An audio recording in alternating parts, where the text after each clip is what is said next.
मध्य प्रदेश हिंदी साहित्य सम्मेलन इकाई सागर सागर के कथाकार एवं कहानीकारों की रचनाओं का आज वाचन किया गया। होटल सुकून मकरोनिया में। चलिए आपको हम कार्यक्रम से जोड़ते हैं। कहानी की शुरुआत करने की अध्यक्ष महोदय से चाहती हूँ। मोबाइल की रिंग बजने पर बुखार में कप रही गोमती ने लोहे के ऊपर से रजाई हटाकर मोबाइल उठाया और उसे ऑन करके कांपते स्वर में पूछा, हेलो कौन? मम्मी, मैं राखी। आपकी आवाज कब रही है? क्या आपको बुखार चढ़ा है? राखी ने चिंतित स्वर में पूछा। बुखार 4 दिन से चढ़ा है बेटा, कहते हुए गोमती से सकने लगी। मम्मी रो मत, ये बताओ दवाई किसकी चल रही है? राखी ने जानकारी लेना चाहिए। बेटा तुम दवाई की बात कर रही हो, यहाँ तो पेट भरने के लाले पड़े हैं। तुम जानती तो हो अपनी गुंजा भाभी और गोलू भैया का स्वभाव। मौका पड़ने पे तुम्हें गधे को भी पाप लगा लेते हैं और नहीं तो सलीमा की भी बोटियां नोच कर खा जाने को तैयार बैठे रहते हैं। और ये भी तुम्हें पता है गुंजा माशाअल्लाह है और गोलू उसका मुझल्ला है, इसलिए उनसे तो कोई भी उम्मीद करना बेकार है बेटा। घर में काम करने वाली लच्छो रोज मेरे कमरे में पीने के लिए छोटी कसेट भर पानी और खाने के लिए खांसे के एक कटोरे में रोटी के टुकड़ों पर पानी जैसी पतली दाल डालकर रख जाती है। पेट की आग बुझाने की मजबूरी में उसे जगह लेती हूँ। उसमें भी गुंजा से ताने मिल जाते हैं कि पड़ी पड़ी खा रही है, रस्सी मुटा रही है, भगवान जाने कब मरेगी। हमें तो लग रहा है हम सबको खाने के बाद ही इसका बोली अवस्था बनेगा। क्या बताएं बेटा, शायद भगवान के यहाँ भी हम जैसे पापी लोगों के लिए जगह नहीं है। उस जन्म में मैंने जो पाप किए होंगे उसी का फल कर रही हूँ।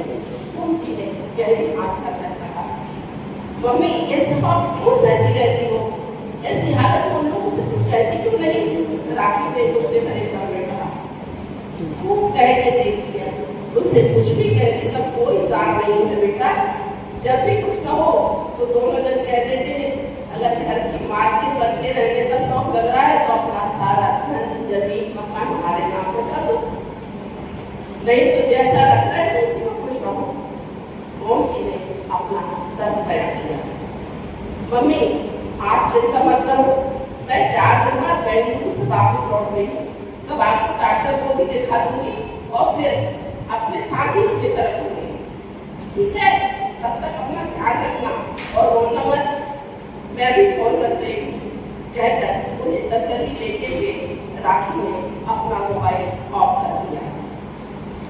बेंगलुरु से लौटने के बाद राखी ने कई बार मम्मी को फोन लगाने की कोशिश की, पर हर बार यह नंबर उपलब्ध नहीं है कि आवाज ही उसे मोबाइल पर सुनने को मिली। तो बेचैनी की हालत में वह अगले ही दिन मायके जा पहुंची। उसे घर पर आया देखकर उसके भाई और भाभी दोनों का ही उतर गया। इस पर राखी ने कोई प्रतिक्रिया ना देते हुए उनसे सीधे ही पूछ लिया, मम्मी की तबीयत अब कैसी है? वे कहाँ है? मम्मी की तबीयत को क्या हुआ? अच्छी भली तो है, तीरथ करने गई है। गुंजा ने तमाम को उत्तर दिया। कैसी बात कर रही हो भाभी? वे तीरथ करने कैसे जा सकती हैं? अभी 4 दिन पहले जब मेरी उनसे फोन पर बात हुई तब वे बुखार में थर-थर कांप रही थी। अगर वे तीरथ नहीं है तो उनका फोन तो नहीं लगता। राखी ने ठीक समझ ली। हाँ, मौसमी बुखार आया था उन्हें, पर दवाई लेने से ही दिन उतर गया था और तीरथ जाने की दस्तूर पर ऐसी सवाल की कि हड़बड़ी में भी अपना फोन अपने ही कमरे में छोड़ गए। वो तो उनके जाने के बाद जब हमने उनके कमरे की सफाई करवाई तब पता चला कि उनका फोन मेरे पर छूट गया है। शायद उनके मोबाइल का बैलेंस खत्म हो गया हो, इसी से उनका फोन बंद आ रहा होगा। आप बैठो, मैं चाय पानी लेकर आती हूं, कहकर गुंजा ने बात घुमाने की कोशिश की। चाय पानी सबसे निपटने के बाद ही मैं यहाँ पर मम्मी को साथ ले जाने के लिए आई थी। 4 दिन पहले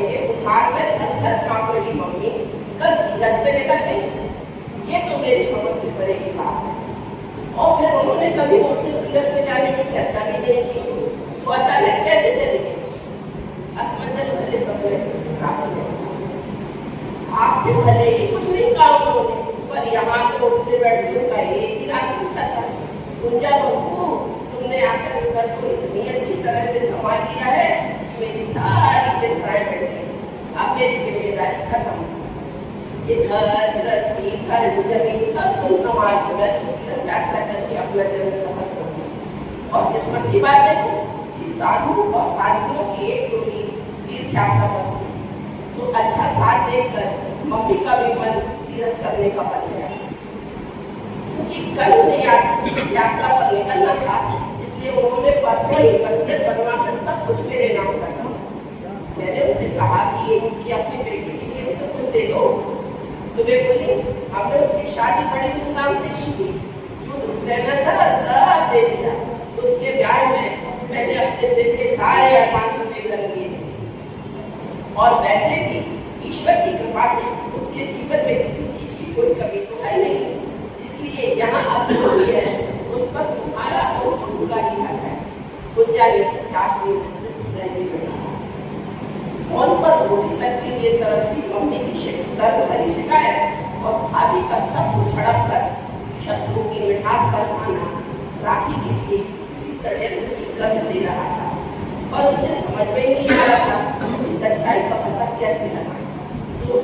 सोफे पर चुपचाप बैठे लोगों से पूछा, भैया मम्मी सच्ची में तिलक करने गई है? सुनकर बोल उठे, पैसे की मुद्रा में बैठे बैठे अनमने स्वर में कहा, गुंजा ने सब बता तो दिया है। राखी समझ गई कि मम्मी तीर्थ यात्रा पर तो नहीं गई है, पर उनके साथ कुछ और ही हुआ। पर क्या हुआ समझ नहीं पाए। सुबह चुपचाप उठकर अपने घर की ओर चली। उसके जाते ही बोल पर गुंजा ने सुकून की सांस ली। मायके में बीमार मम्मी का ना मिलना और भैया भाभी का की दोगलेपन से भरी बातों को याद कर करके राखी की तबीयत बिगड़ने लगी। तो रोहित ने उसे डॉक्टर को दिखाया, पर दवाई भी बेअसर हो रही थी, क्योंकि वह शारीरिक रूप से कम मानसिक रूप से ज्यादा परेशान थी। इसी अवस्था में करीब 2 महीने गुजर जाने के बाद रोहित ने एक दिन राखी का मन बदलने के भाव से कहा, चलो राखी आज हम लोग लॉन्ग ड्राइव पर चलते। सुनकर बेमन से ही सही स्थिति राखी तैयार हो गई। कार में रोहित ने राखी के मन के गाने लगा दिए। पसंदीदा गानों सुनकर राखी के चेहरे की उदासी छटने लगी। रास्ते में बड़े महादेव का मंदिर मिला तो उनके दर्शन करके राखी को बहुत अच्छा लगा। एक जगह चाट के ठेले पर खड़े होकर उसने अपने पसंदीदा गोलगप्पे खाए तो मन आनंद से भर गया। थोड़े और आगे बढ़े तो खटोरा नाम का बोर्ड पढ़ते ही राखी बोली, मालूम है यहाँ एकड़ों में हमारे खेत हैं तो भैया भाभी के नाम हो गए हैं। खेतों में ढेरों गद्दार वृक्ष लगे हैं। 4 कमरों का एक मकान भी है और एक बहुत बड़ा कुआं है। शादी से पहले मैं यहाँ पर कभी बाबा और कभी पापा के साथ आती रहती थी। इन सारे खेतों की रखवाली और देखभाल गंगू पटेल करते थे, जिन्हें हम प्यार से गंगू दादा कहते थे। वे हमें बचपन में बहुत प्यार करते थे। बताने लगे अब कैसे होंगे। राखी को पता नहीं चला।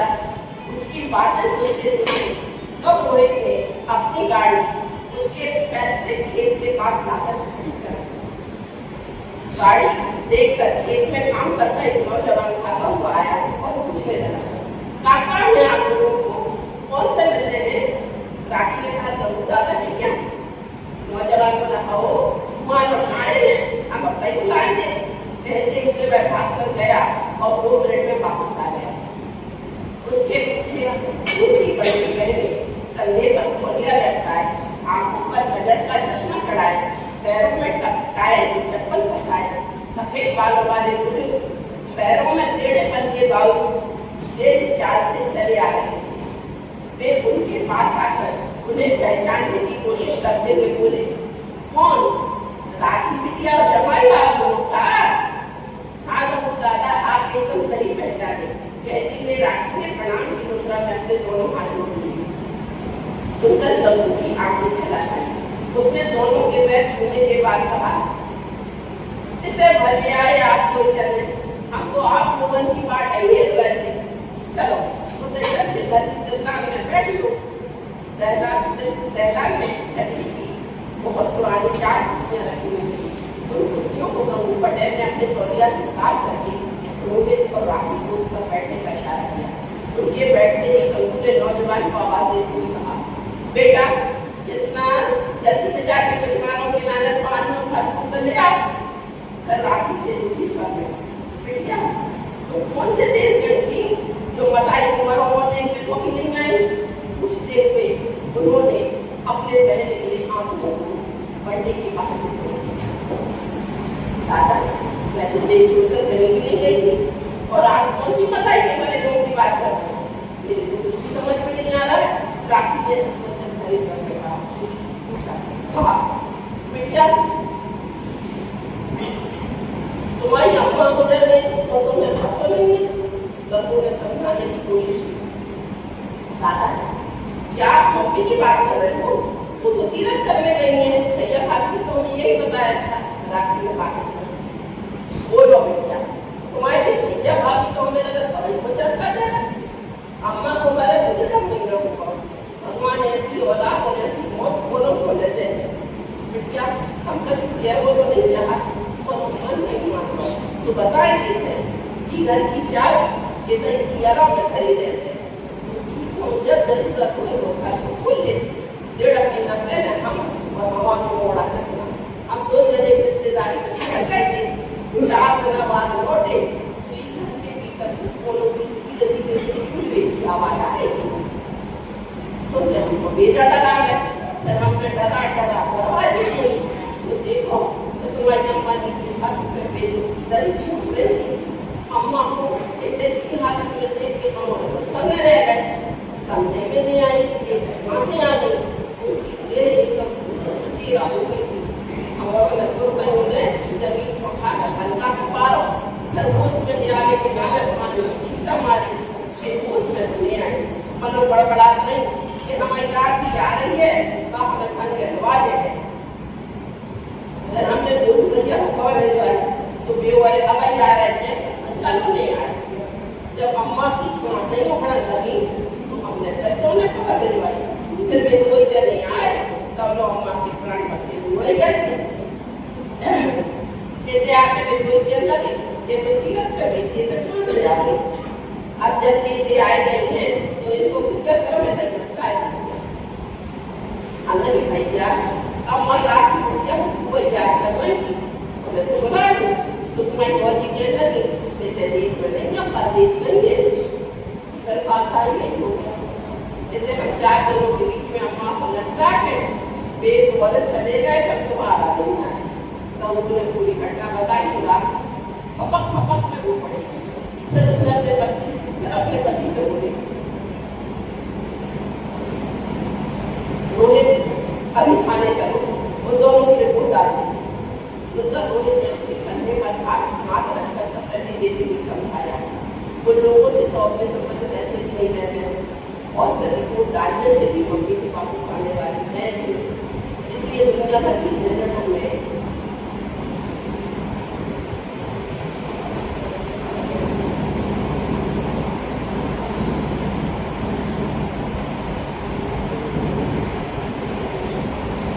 उलझने की जगह मम्मी की आत्मा की शांति के लिए प्रार्थना करें और उन्हें जीवन के कष्टों तथा दुष्टों से विचलन से मुक्ति करने के लिए ईश्वर को धन्यवाद।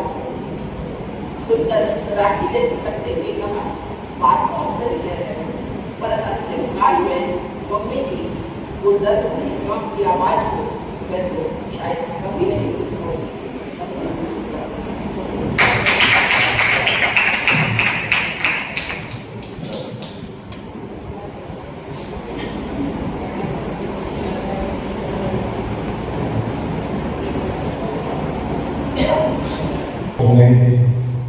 आदरणीय श्रीमती नरेंद्र जी की कहानी। हमारे बीच में श्री संतोष टंडन जी उपस्थित हैं, मैं उनका स्वागत करता हूँ। आदरणीय वीरेंद्र प्रधान जी हैं, उनका स्वागत करता हूँ।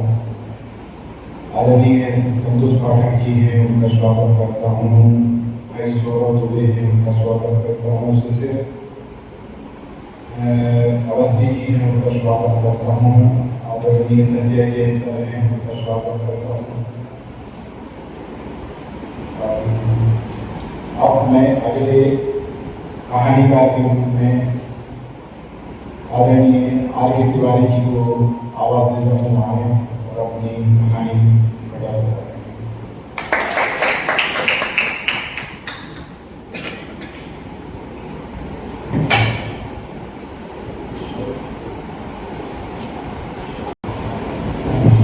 नमस्कार, आप सभी को मेरा प्रणाम, मंदिर को प्रणाम। बड़ी मजेदार बात की है कि लिख तो बहुत रहा हूं, छोटी संग्रह भी लिखे गए हैं, मगर जहां तक मंच से कहानी पढ़ने का सवाल आया तो जिसे मीडिया ने कहा था कि मैं पहली बार ही मंच से पढ़ रही हूँ कहानी, तो मेरे साथ में नीचे यही है कि मैं कहानी पहली बार ही पढ़ रहा हूँ। चूंकि कविताएं 4 लाइन 5 लाइन 6 लाइन 8 लाइन की होती है और अच्छा समा बांध देते हैं, कभी लोग उसमें शायरी भी कसी होती समा बांध देते हैं, मगर चूंकि कहानी जो है कहानी लंबी होती है, जितनी ही छोटी हो लघु कथा उसको ग्राम कर ले जाने के लिए तुम्हें रचना पड़ता है, इसलिए उसमें सुनने वाले में थोड़ी सी उदासीनता आ जाती है।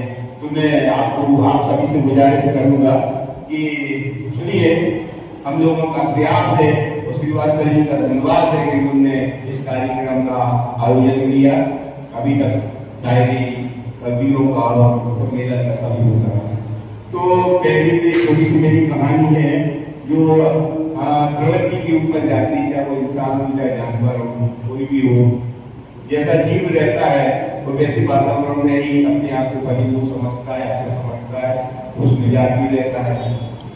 चाहे जानवर हो, सुअर हो गया, चाहे इस शीर्षक का नाम भी है गोबरीला। गोबरीला माने गोबर का कीड़ा शीर्षक का नाम है। तो जो गोबर का कीड़ा है उसको अपने मलमल पे रख देंगे तो उसको रास नहीं आएगा, वो वहीं चला जाएगा। तो कुछ ऐसी वातावरण है जब समाज में होते हैं तो उसमें प्रकाश डाला है।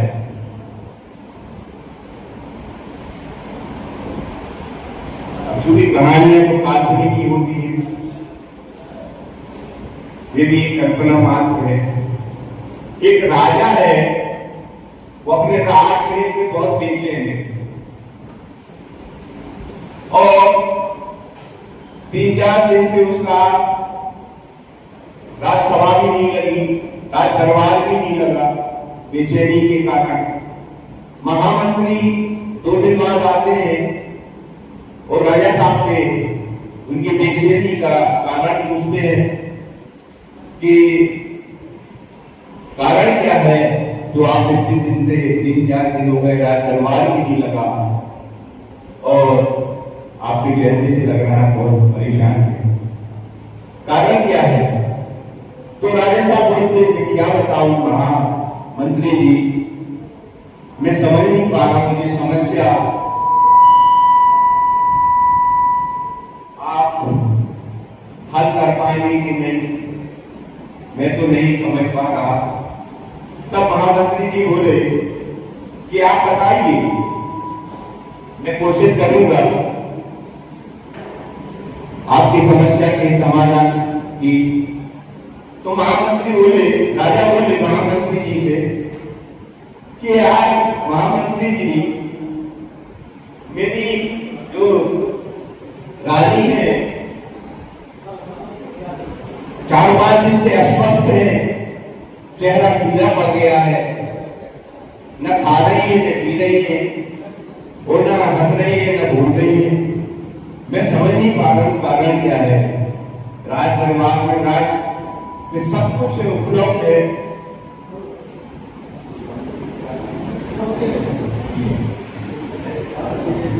बड़ी बेचैनी में जो जाहिर की राजा ने रानी की।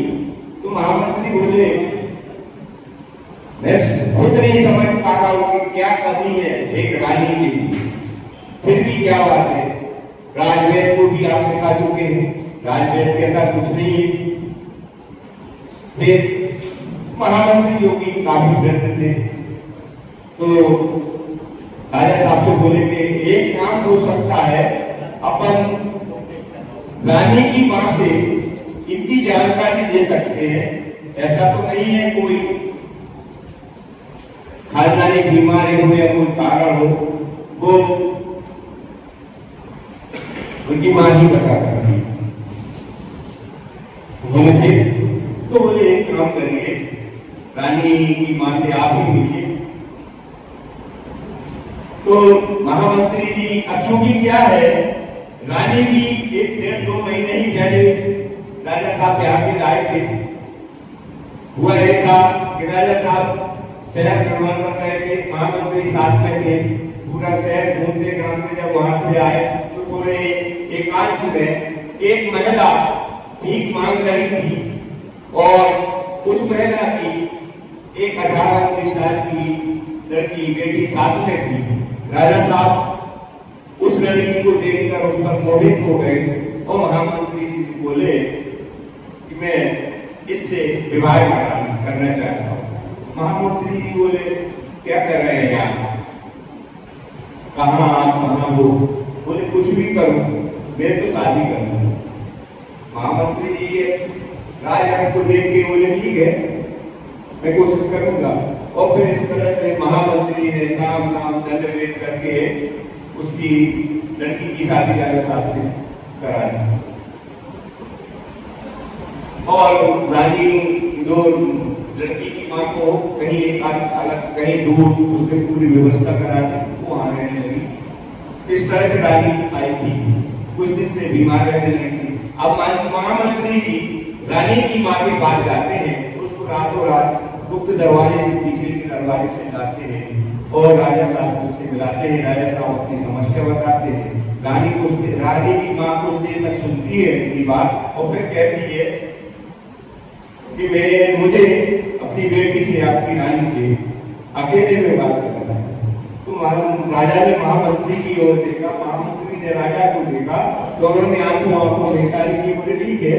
तो रानी की मां रानी से एकांत एक कमरे में मिलने गई और करीबन 8 घंटे बाद वो वापस आ जाती है और फिर राजा से कहती है कि मेरी एक बात है, 1 घंटे के लिए प्रतिदिन आप रानी को फ्री कर दीजिए, ना आप में लेंगे ना रात्रवार का कोई भी वनदास कर्मचारी दासी वगैरह सेवक वगैरह कोई भी नहीं मिलेगी। तो बोले ठीक है। और इस तरह से आपकी रानी ठीक हो जाएगी। ऐसा साहब ठीक है, महामंत्री से कहा कि व्यवस्था करो, तो रानी की मां को भिजवा दिया वापस।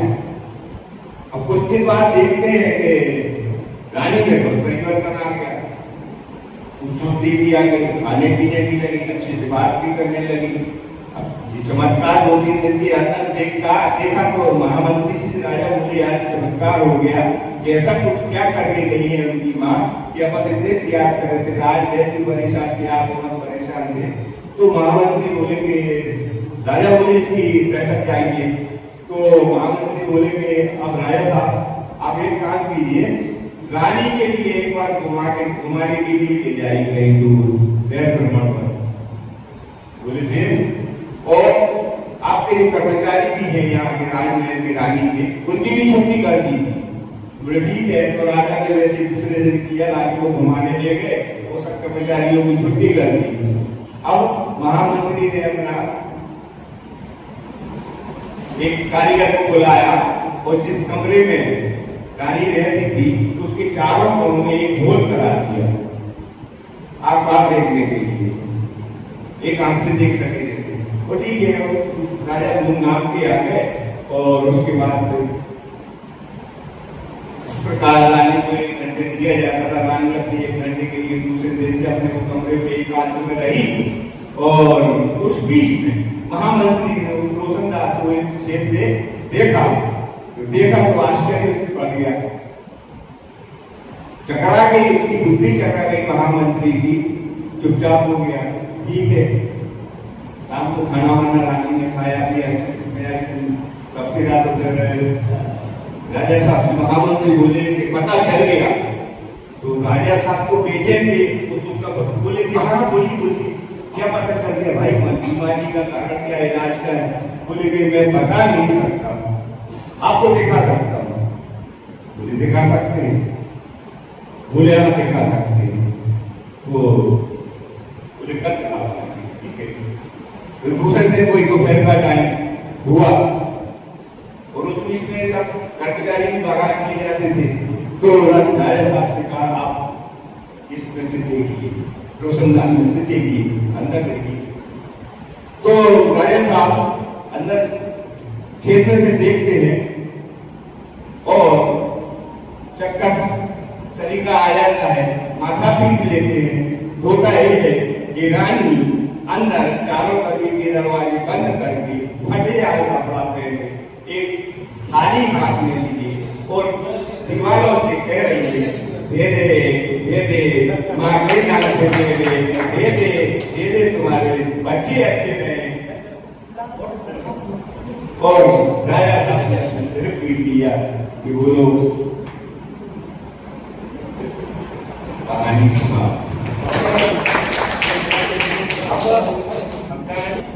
एक लड़की की कहानी है जी। रात्रि के करीब 8 बजे होंगे कि तभी हमारी चाल कॉम्प्लेक्स में ये सामने एक ऑटो रिक्शा आकर रुका। मैं जल्दी करूंगा जिसमें आप बोरियत भी ना हो, समय की अपना कवर हो जाए। ऑटो की आवाज सुनकर मैं अपने कमरे की खिड़की पर आकर खड़ा हो गया और वहां आने वाले को देखने लगा। तभी उस रिक्शे से एक सुंदर लड़की जिसकी उम्र करीब 25 वर्ष होगी उतरी और वाले को किराया देकर अपने घर की ओर चली गई। मैं यह सब करीब पिछले 3 माह से देख रहा था। मैं इस चाल में अपनी मां के साथ अभी 4 माह पहले ही किराए से रहने आया था। मेरे पिता एक सरकारी कर्मचारी थे जिनका भी नौकरी के दौरान स्वर्गवास हो गया था, जिस कारण मेरी मां को उनकी जगह लंबा नौकरी मिल गई। तब हम लोग पहले यहाँ इस शहर में अपने मामा के यहाँ आ गए। फिर कुछ दिन बाद इस साल में 2 कमरे किराए का ये कर रहे हैं।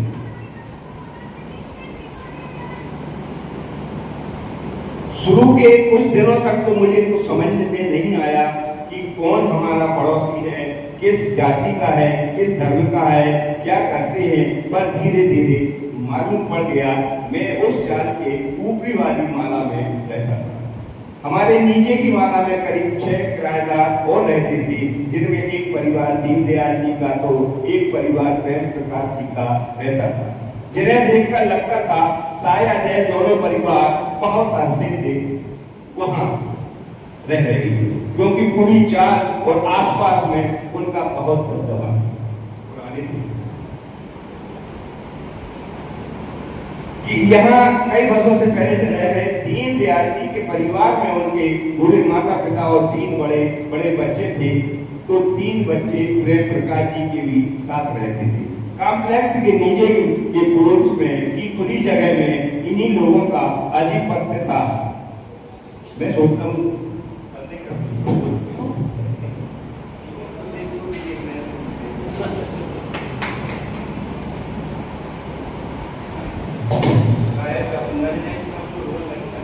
तीन बच्चे प्रेम प्रकाश जी के साथ रहते हैं। कॉम्प्लेक्स के नीचे की खुली जगह में इन्हीं लोगों का आधिपत्य था। किसी की बगिया लगी थी जिसमें घर के खर्चे हेतु सब्जी निकल आई, तो किसी की गाड़ी रखने की गैरेज बनी थी। दीनदयाल के यहाँ एक गाय भी बनी हुई थी जिसका गोबर भी यहाँ वहाँ फैला पड़ा रहता है। मैंने देखा इन दोनों परिवारों का रहन सहन आम सब परिवारों जैसा भी नहीं था। उनके घरों से रेडियो की गाड़ी की तेज आवाजें हर समय आती रहती, जिससे पूरे कॉम्प्लेक्स के रहवासी आतंकित रहते। पर इसके विरोध में कोई कुछ बोल नहीं पाता। यदि किसी ने कभी बच्चे की पढ़ाई के अवसर का विरोध करना चाहा तो लड़ने पर आमदा होगा। कभी कभी तो दोनों परिवार ही आपस में एक दूसरे से लड़ते और कुछ दिन बाद एक हो जाते। यह सिलसिला मैं काफी दिनों से देख रहा हूँ। इनमें बेशर्मी की उदंडता और उदंडता कूट कर भरी पड़ी। उनके आचरण भी ठीक है। शायद उनके लड़के वगैरह और घर के मुखिया भी कुछ नशा भी करते होंगे, क्योंकि इन बच्चों के पिता भी ओछी मानसिकता के प्राणी है।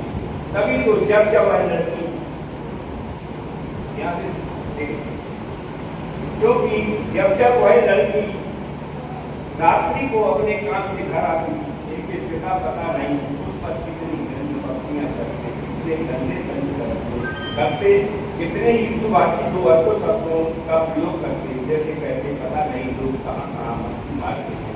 सुबह से ही कुछ छठे उड़ाने निकल जाते हैं, और तो और उन्हें जरा भी शर्म नहीं होती कि जब यह लोग अपनी बेटी की उम्र की लड़की पर करते रहते। अरे हम क्या बोले, हमको यही है, दूर भी नहीं जा तलाश में है, और दोनों आपस में खूब हंसी हंसते और अपनी मस्त अपनी तीखी से निकालते। पर वह मालिनी हाँ, बाद में पता चला था उसका नाम मालिनी था। अपनी नीची गति के बगैर प्रतिक्रिया के अपने घर को चली जाती। उसका घर चाल के पीछे की ओर था, जिस कारण उसे मजबूत गंदे और कुछ लोगों के सामने पड़ता। और ये बड़े कहलाने वाले उसके आने की राय अपने सब काम छोड़कर देखते कि कब आए वह आए और ये अपनी काम आदतों से उसे परेशान करे। मैं सोचता कि क्या उनकी पत्नियों को नहीं पता होगा कि ये उनके पति के क्या हरकतें करती हैं, इनकी कितने गंदे विचार हैं। शायद उन बेचारियों को तो घर के कामों से ही फुर्सत नहीं होती होगी, या इतनी मक्कार और दुष्ट होंगे कि बेचारी महिलाएं भी इसे करती ही होंगी, इसलिए यह लोग इतने बेगैरत और बेशर्म हो गए। मैं उसे रोज उनकी नजरों और बातों को झेलते देखता, सोचता उसे कितना आभार न होता। बार बिल्कुल भी विकसित नहीं होती थी और अपने घर चली जाती। सुबह मुझे देर तक सोने की आदत थी, इसलिए सुबह का पता नहीं वह कब अपने काम से चली जाती, और सुबह भी पता नहीं उसे उन बच्चे को ताना सुनना पड़ता है।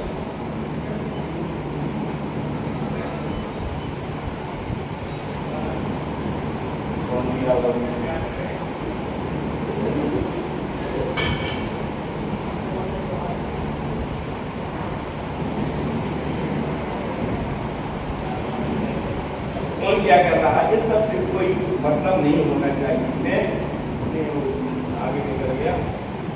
मुझसे एक दिन बोली बेटा, मेरी माँ मुझसे एक दिन बोली बेटा, हमें अपने काम से मतलब रखना चाहिए, हमें दूसरों के रंग में लगने की जरूरत नहीं है, हमें अपने पहनने वाले कपड़ों से ही खुश रहना होगा, रहना चाहिए, चाहे वह पुराने हों बस स्वच्छ हो, किसी चमकदार कपड़ों से 2 साल का नहीं रखना चाहिए। कौन क्या कर रहा है, इस सबसे कोई मतलब नहीं होना चाहिए। मैं भी समझता हूँ माँ का इशारा उन दोनों परिवार की ओर होता था कि वह जैसे करते हैं हमें उनके कामों से और उनसे दूर रहना चाहिए। फिर भी मेरे मन में एक जिज्ञासा रहती, वह कौन है, कहाँ जाती है, इसके परिवार में कौन कौन है, वह क्यों इन लोगों की बातों का विरोध नहीं करती, क्यों यह सब चुपचाप रहती है। तब एक दिन जब मेरी माँ अपने ऑफिस चली गई और चार के अन्य लोग भी अपने अपने काम से चले गए, चाल में घर के अंदर की महिलाएं एवं छोटे बच्चों के अलावा कोई नहीं था। वहाँ उन दोनों महापुरुषों के बच्चे भी रोज की तरह अपने अपने काम से निकल गए। तब मैं अपना कमरा बंद कर उसके घर की ओर टहलते निकल गया। जब मैं उसके घर के दरवाजे पर पहुंचा, मैंने देखा दरवाजे के बाहर बगल से एक कुर्सी पर एक सज्जन जिनकी उम्र करीब 55-60 वर्ष की होगी बैठे बीड़ी पी रहे, जिनके बगल में लकड़ी की एक बैसाखी रखी थी। उन्होंने मुझे देखा, बरबस ही मेरे हाथ नमस्ते की मुद्रा कर गए।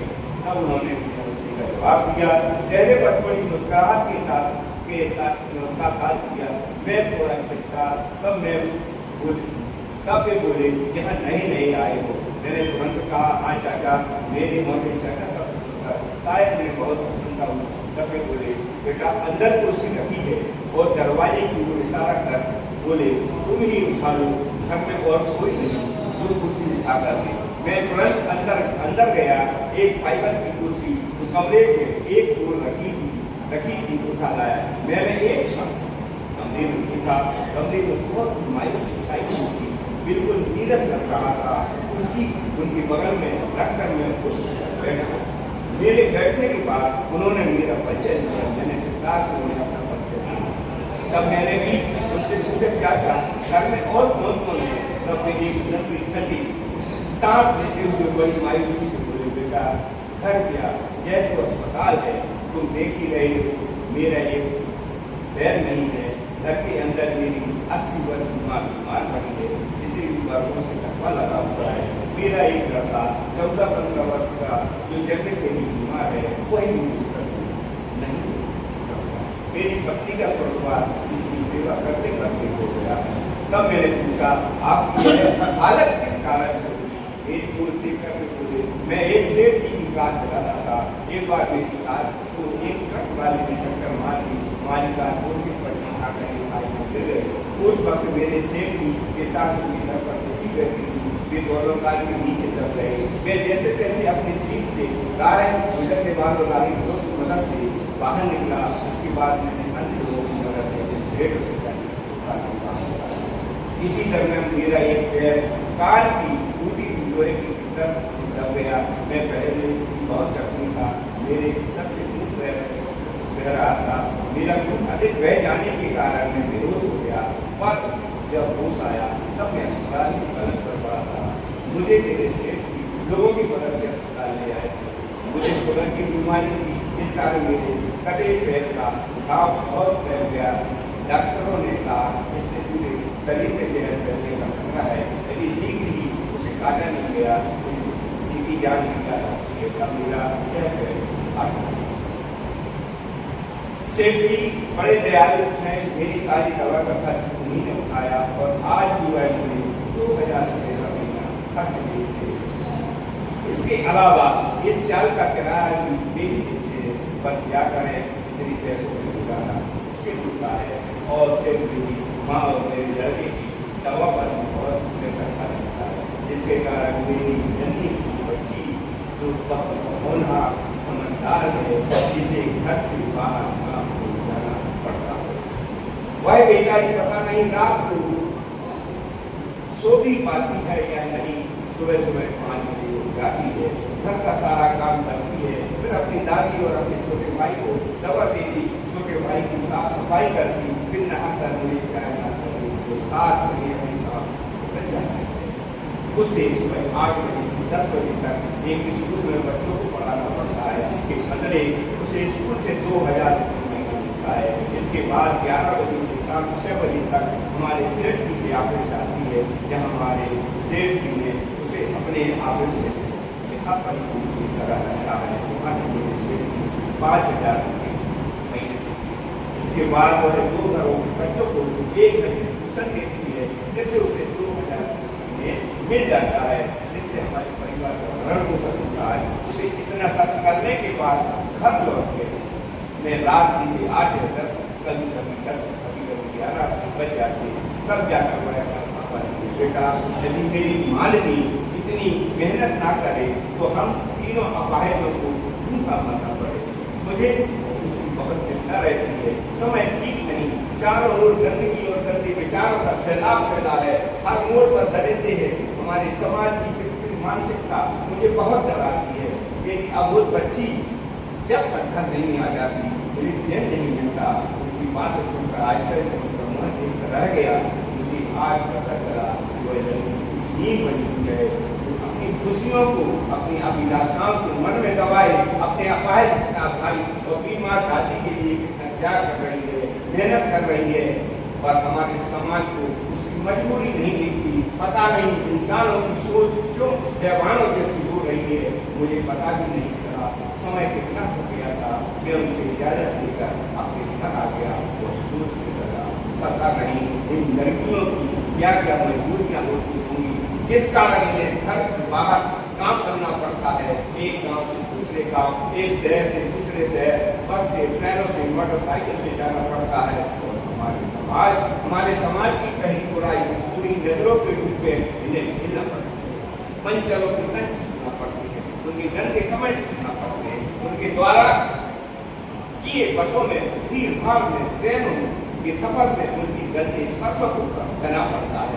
यह समाज की बुराई, यह गंदी सोच गली गली नहीं, हर क्षेत्र में फैली है। स्कूल हो या कोई ऑफिस हो, हर ओर हमारे समाज का आदमी, जिसे आदमी कहना ही गलत होगा, कि दूसरों की मजबूरी पर गंदे तंज कसता है और अपनी खींच निकालता। वह यह नहीं सोचता कि कहीं न मजबूरी अपनी बेटी पर न आ जाए, क्योंकि मजबूरी नाम ही ऐसा है जो किसी को भी कभी भी आ सकती है, जिस तरह आज मजबूर मालूम है।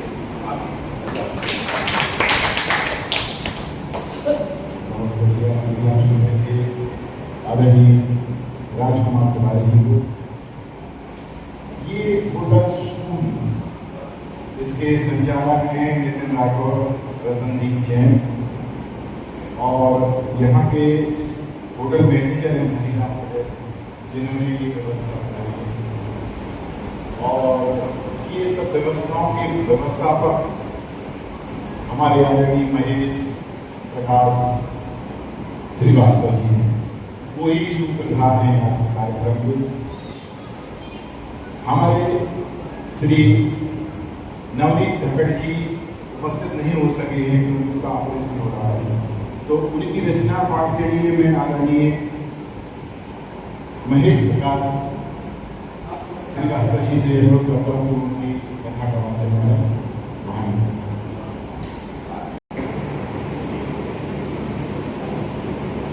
अधिकांश कहानी में जो देखने को मिल रहा है, समाज की जो नीतियाँ हैं और सभी लोगों में महिलाएं भी शामिल हैं।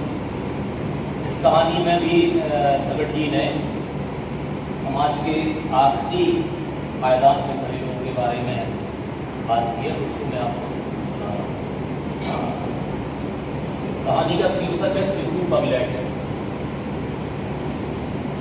सिद्धू पगलेट कई दिनों तक बुंदेलखंड के इस कस्बा-नुमा शहर में बस स्टैंड के आसपास की व्यस्त सड़कों पर लंगड़ाता हुआ पदमास सर्राटा दौड़ रहा नजर आता, जैसे उत्तेजना और हिंसा से भरा किसी का पीछा कर रहा हो। वो किसी को चोट पहुंचाना चाहता था, पर किसे ये कोई जानता न था। कम चर्बी की काली वाली काया में हड्डियां और नसें था। उसके बाद छोटे होते ना जाने कौन और कैसे इन्हें कटवा देता था। तेल और मैल से चिकट उसके कपड़े होते, मुंह से छूटता झाग और धूप व ठिकारता छूटता चलता, जो उसकी बेतरतीब दाढ़ी मूंछों पर भी लगता रहता। दोनों हाथ में पत्थर या ईंट के कुछ टुकड़े होते, जिन्हें बिना लक्ष्य की सड़क पर नादुनी सन्नाटा चलता, इससे बेपरवाह कि उसके फेंके पत्थर राहगीरों में किसे लगते हैं किसे नहीं। हैरान कर देने वाली फुर्ती और ऊष्मा से लबरेज सिद्धू का तमतमाया चेहरा लगातार परिश्रम और पहली पसीने के चमक रहा होता। उसकी आंखें दहक रही होती। वह क्या कुछ खुदबुदाता बड़बड़ाता, शायद ना समझ में आने वाली गालियाँ होती। बस बार बार आने वाले जो कुछ शब्द समझ पाते, हट हट हट, भाग भाग भाग, हम मार देंगे। वो किसी अदृश्य को फुटकार कर ललकार कर रहा होता। उसकी यह सक्रियता किशोर छात्रों के स्कूलों से पैदल लाते जाते समय अधिक होती। स्कूली बच्चे उसे देख मारे डर के किनारा कर लेते, किसी आड़ में दुबक जाते। कभी सुना नहीं कि उसके किसी पार से कोई घायल हुआ हो। खूंखार नजरें टिकाए सिद्धू किसी राहगीर की ओर शिकारी की तरह सरपट लपकता। भयभीत राहगीर के प्राण डर के मारे सूझ जाते। पलक झपकते सिद्धू उसकी साइड से होकर बिना किसी हरकत के दूर निकल जाता। किसी किशोरों के कुछ समूह सिद्धू पगलेट की नब्ज पहचानते, उनसे चिल्लाते, जय हो डब्बू राजा। उत्तेजित सिद्धू पगलेट शायद इस बात के शब्दों को ही पहचानता। इस बात का जादू सा असर होता सिद्धू पर। वो तुरंत रुकता, क्रॉस किए हुए 1.5 पैर पर दोनों हाथ ऊपर किए स्टैचू की तरह स्थिर हो जाता।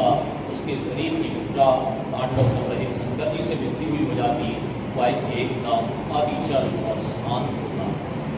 उसके सजल नेत्र कभी आसमान की ओर तो कभी आनंद के भाव से बंद होते। सिद्धू की जीवन संगी पक्को उम्र में सिद्धू से खासी बड़ी थी, असब बीमार और लगभग बूढ़ी हो गई पक्को, और सिद्धू का ये जुदा कब और कैसे बना कोई नहीं जानता। कई साल पहले सिद्धू का इकलौता जवान उसका बेटा भी था। पक्को की ये औलाद सिद्धू से थी या किसी दूर संबंध से कहा नहीं जा सकता था। बीमारी बना रहता, पक्को के बगल से घुटनों का सिर टिकाए बैठा रहता। पक्को तब तक थोड़ा बहुत चल फिर लेती थी। ज़्यादा बीमार हुआ तो उसने जिले के सरकारी अस्पताल में भर्ती बना रहा और एक शाम चल बसा। सिद्धू ने 8 ठेले पर बेटे की लाश रखी और अंतिम संस्कार की चिंता लिए अस्पताल से निकला। इलाज करती हुई पक्को के लिए हाथ ठेले के पीछे की पक्को स्यापा में बड़ों के साथ कहती चली, ये मेरी माता, ये बोले राम, ये छटनी के बंदे को अभी मरते हैं। ये नाश के बेटे दावा खावा होते ही गायब हो गए।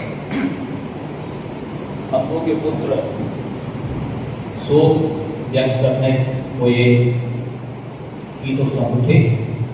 2 दिन था तो की आवाज़ जैसे चली गई, साथ में आंखों की रोशनी भी चली जाती रही। दिन रात एक जगह काम की पूर्ति पड़ी रही। सालों उसके तन पर एक ही मैंने सिंथेटिक साड़ी होगी। उसके आसपास साफ सफाई न होने के कारण मक्खियाँ मिलना की दुर्गंध बनी रहती। बदसूरत पक्को के मथे को बाकी पीले मैले दिखते हुए दांत, बेतरतीब बंधे हुए खिली बाल, काले चेहरे की दुनिया, फंसी हुई आँखें उसे डरावना बनाती। तब तक सिद्धू पागल नहीं हुआ था। सिद्धू उसके अपने हाथ ठेला की मजदूरी करता हुई मशक्कत से मोहल्ले में हाथ ठेला ढुलाई का जो काम इतना कर लेता, घर द्वार जैसा कुछ था नहीं। हाथ ठेले के नीचे की छड़ों से बिस्तर के गली चादर और पानी का टुकड़ा बता होता। गृहस्थी के नाम पर 2-4 एल्युमिनियम के बर्तन होते। दिन भर आसपास रहकर काम करता। जहाँ जगह व्यक्ति पक्को के साथ करीब 4 बजे सो रहता। हिंदू मुसलमानों के मिले जुले मोहल्ले में जहाँ मजदूरी के पैसे मिलते, नुक्कड़ की छोटी होटल से चाय, समोसा, आलू भट्टा, डबल रोटी जैसी चीज़ें खरीद लेता। आप खाता, बालों में गाता, फिर ठिकाना मिल गया सिद्धू को। आलू सार्वजनिक कचरा घर के सामने मोहल्ले के एक पक्के मकान की बात है।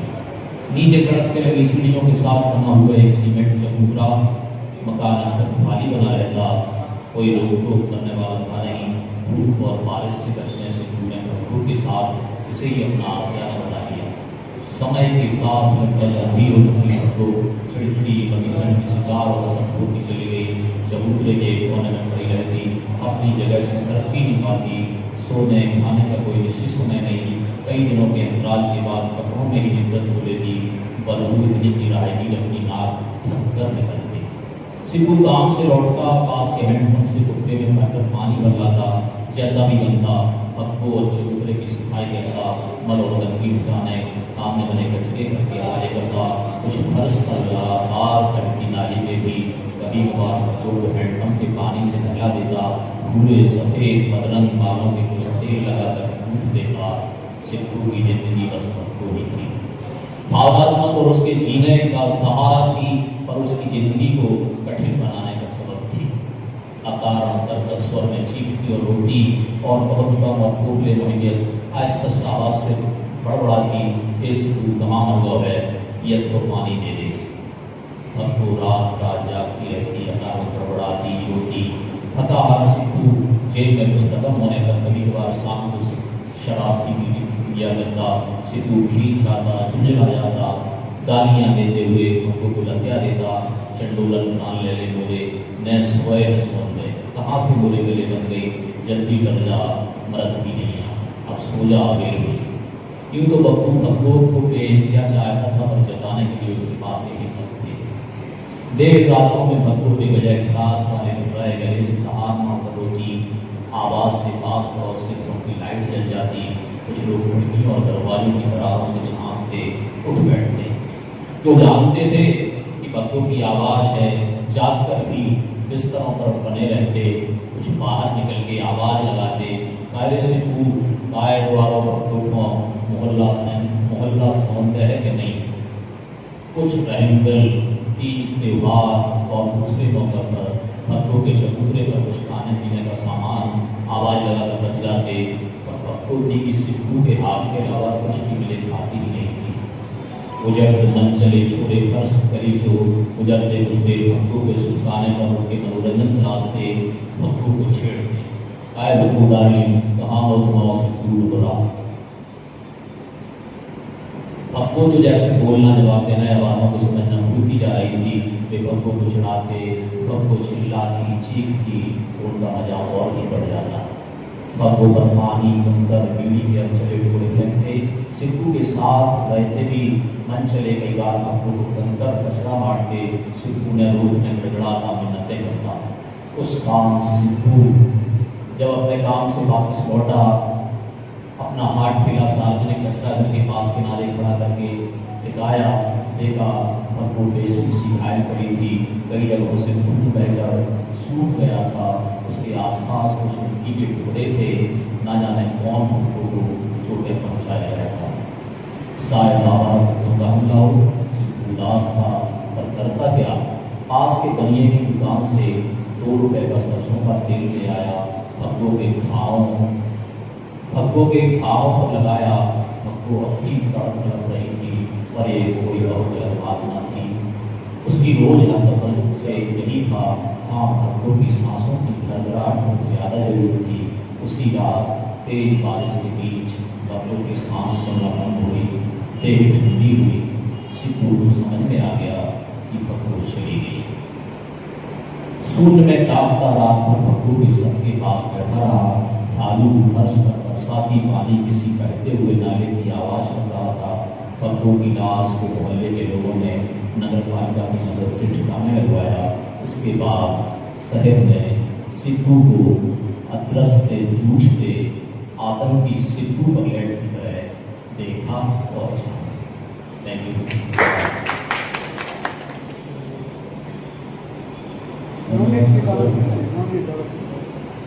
आप सुन रहे थे श्री मौलिक कटरी की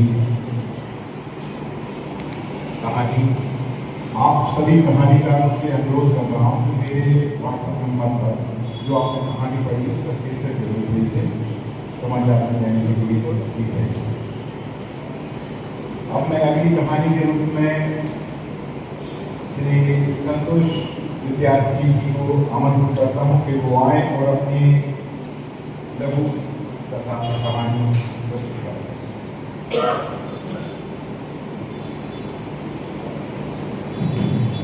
माँ शादी को नमन करता हूँ।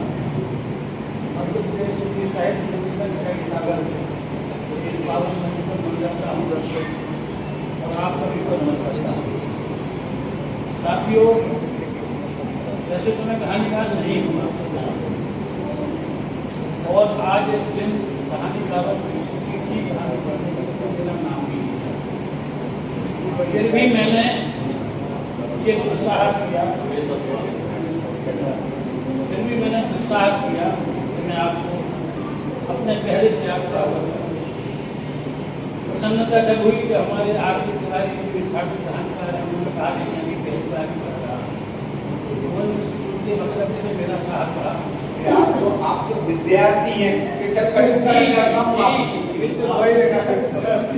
तो मेरी कहानी 1 से 1.5 मिनट की होगी लगता है और लगभग 1 मिनट का ही इसकी भूमिका होगी। तो मैंने ये साहस और इस भूमिका के लिए सुनिए, उस भूमिका के लिए मैं आज से 65 साल पहले आपको भंडार के अंदर शंकर कार्यालय के पीछे स्थित बालिका मैदान में उस समय आज से 65 साल पहले 7-8 साल का बच्चा जिसका नाम संतोष की बात था, वहाँ वॉलीबॉल के मैदान के बाहर खड़ा रहता था और मैदान के अंदर अच्छे इंडिया गलत वॉलीबॉल के बारे में खेला करते थे और जब उनकी बात जोर से लग के बाहर जाती थी तो वो लड़का उस बॉल को उठा के मैदान में खेला करता। उसके पीछे उसकी ये आशा थी कि आज मैदान में बॉल खेलते शायद कभी और उसका परिणाम ये निकला कि बाद में वो बालक सीनियर टीम से पंजाब की टीम से करीब 50 मैच खेल पाया और शासकीय स्कूलों के प्रतियोगिताओं में संभागीय स्तर पर उसको वॉलीबॉल खेली और जब वो यूनिवर्सिटी में पढ़ने आया तो उसे यूनिवर्सिटी की टीम में भी बालिका में स्थान हो जाता। आज वो बालक उसी हैसियत से आपका खेल, आपका समय समाप्त हो चुका है कहानीकारों का, बाहर में नाम लिख रहा था, बाल देख रहा था। अब मैं बात में थोड़ा सा, जैसा कि उस समय हम लोग बात करने का समय मिल जाता था कि लास्ट में ठीक है, तो ये मेरी भूमिका थी और इसलिए मैंने ये दुस्साहस किया। तो मेरी ये लघु कथा सुनिए, 1 या 1.5 मिनट की है, जिसका शीर्षक है वृद्धाश्रम।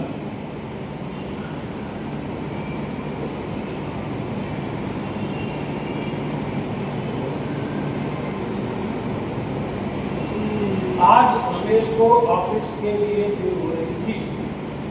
अपना निवास गृह बनाने हेतु, बाग खरीद हेतु मौका देखने भी जाना था। इसी समय मैं प्रतिदिन की भांति पिताश्री से मलाह प्राप्त करने हेतु उसके वृद्धाश्रम भी जाना था। रास्ते में पढ़ने वाले स्कूल में 7 वर्षीय बेटे महेश को भी छोड़ना था, इसलिए रमेश के चेहरे पर झुंझलाहट को कोई भी पढ़ सकता है। स्पष्ट झुंझलाहट को मासूम महेश बेटे ने पढ़ते हुए अपनी निश्चित सलाह देते हुए पिता को समझाया कि आज दादाजी से मुलाकात निरस्त कर मकान की जमीन देखते हुए मुझे स्कूल छोड़ते हुए आप ले चलिए। एक दिन दादाजी से नहीं मिलेंगे तो क्या बिगड़ जाएगा। पुत्र की इस बात पर रमेश कुछ विचलित होते हुए पुत्र को समझाए देते हुए बोला कि पिता, इस पर दादाजी दुखी हो गए। वहाँ जाना अन्य सभी कामों से ज़्यादा महत्वपूर्ण है। अब बेटे को पिता की बात समझ में आ गई कि अन्य बातों की तुलना में माता पिता दुखी न हो पावे, इसका ख्याल रखना बेटा का कितनी महत्वपूर्ण जिम्मेदारी है। तत्काल बेटा बोला, पापा जी, हम जो जगह देखने जा रहे थे अब उसे नहीं मकान कोई दूसरी जगह वृद्धाश्रम के पास ही देखते हैं, ताकि आपकी वृद्धावस्था में जब आप वृद्धाश्रम में होंगे तो मुझे इस घटना का सामना न करना पड़े। बेटे की इस मासूम सुझाव को सुनकर रमेश के पैरों के नीचे की जमीन खिसक गई और वह तत्काल जाकर अपने पिता को अपने घर वापस किया।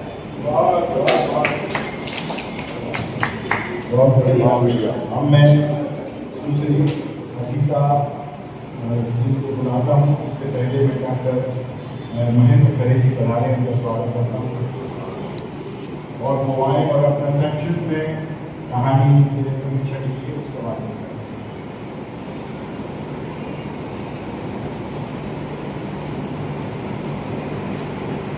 सम्मानीय मंच और सभी को मेरा सादर नमस्कार और आयोजक महोदय को बहुत धन्यवाद। ये बिल्कुल सच बात है कि हम कविता से बहुत बार मिलते हैं और कहानी से आज पहली बार मिल रहे हैं, तो इसलिए मैं खुद को अभिव्यक्त करने का लोक सम्वरण नहीं कर पाई, इसलिए मैं सबको यहाँ से क्षमा भी चाहती हूँ। थोड़ा सा मैंने उस नियम का उल्लंघन भी कर दिया। इसलिए तो जब कहानी की हम बात करते हैं तो मैं अपने कहते कि व्यक्तिगत रूप से और सामाजिक रूप से भी, तो मेरा कहानी से व्यक्तिगत रूप से जुड़ना ऐसे है कि यदि कविता ने मुझे कलम पकड़ना सिखाया तो कहानी ने मुझे बाहें फैला के मेरा स्वागत किया है।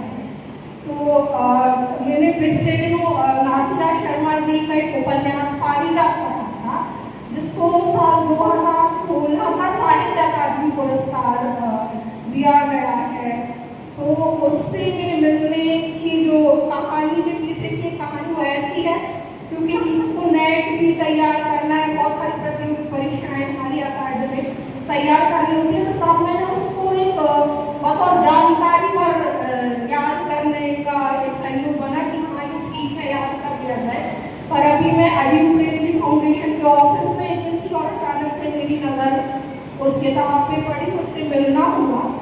जब मैंने उसको पढ़ा तो मुझे ये लगता है कि उसके सब तत्व अपनी जगह बहुत रोचक परिवेश उत्पन्न करते हैं और पाठक के लिए बेहद पठनीय बनाते हैं।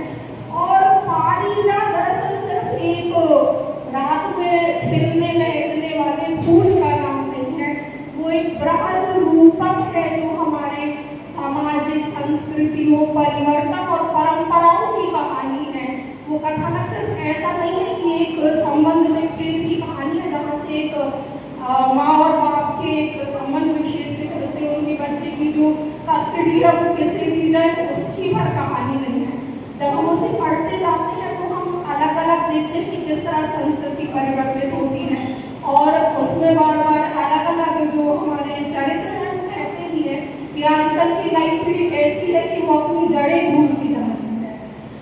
और उसके साथ ही पारिजात को भी वो परिभाषित कर देती है लेखिका कुछ इस तरह कि पारिजात एक फूल का नाम है जो रात को खिलता और उगता है, इसमें सभी कुछ है, हमारा समाज, साहित्य और सभी कुछ मिला हुआ है। तो मैं चाहता हूँ कि तुम एक अपने बेटे का नाम पारिजात रखना, क्योंकि यही वह फूल है जिसकी लता कानन वन से लाकर हमारे भारत में जो है वो लगाई गई थी। और पारिजात एक पूरे मोटे करने वाला फूल है जिसमें हमारा समाज, साहित्य, संस्कृति सभी कुछ मिला हुआ है। तो इस तरह कहानी केवल कहानी नहीं होती, वो शब्द नहीं होते, वो शायद मैं कहना चाहती हूँ एक इंद्रधनुष होता है।